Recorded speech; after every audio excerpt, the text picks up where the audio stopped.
সখীরা রাধাকে একটা প্রশ্ন করলো যে রাধা, কৃষ্ণ রাধার নাম তো আমরা যখন সবাই করি তখন তোমার মনটা ভরে ওঠে, কিন্তু বিশ্বাস করো যখন রুক্মণীর কাছে কৃষ্ণ প্রভু রাধার নাম করে তো রুক্মণীর কেমন লাগে। তাই রাধা কি বলছে জানো সখীদেরকে?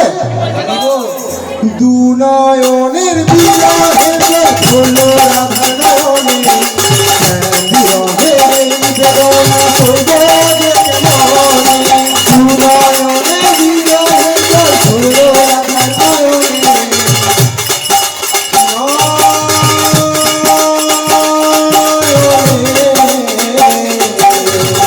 বিরহে এই বেদনা হইব